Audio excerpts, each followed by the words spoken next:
Mike labari TV, Mike labari TV, Mike labari Shamsiya ki ba mu sha akwai labari. Kamfanin Rizdo Niger ya kaddamar da sabon ofishi a Niamey don karfafa noman shinkafa da dogaro da kai a abinci. A wani mataki na tallafawa ci gaban tattalin arzikin noma da tabbatar da abinci mai wadatar gaske, kamfanin Rizdo Niger ya kaddamar da sabon ofishi a birnin Niamey a ranar Litinin 13 ga watan Oktoban shekara ta 2025.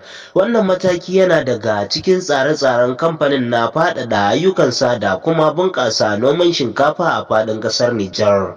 A lokacin kaddamarwa, shugabannin kamfanin sun bayyana cewa sabon ofishin zai kasance cibiyar tsara dabaru da haɗin gwiwa da manoma da nufin ƙarfafa masana'antu sarrafa shinkafa da samar da damar ayyukan yi ga matasa.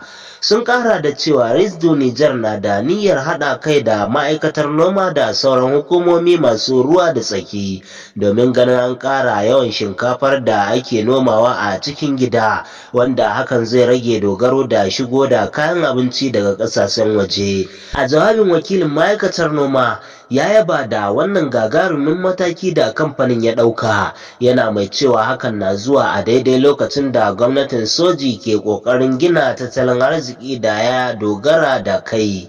A jawabin wakilin ma'aikatar noma ya yaba da wannan gagarumin mataki da kamfanin ya ɗauka, yana mai cewa hakan na zuwa a daidai lokacin da gwamnatin soji ke ƙoƙarin gina tattalin arziki da ya dogara da kai, musamman a ɓangaren noma da sarrafa abinci. Zan so in ji ra'ayoyinku akan wannan bidiyon. Idan shine zuwanku na farko a wannan tasha, ina mai gayyatar ku da ku danna mana wannan ɗan yatsa mai kalar shuɗi, sannan wannan maɓallin ja, sai ƙararrawa domin samun sababbin shirye-shiryenmu. Da haka nake ce muku sai an jima.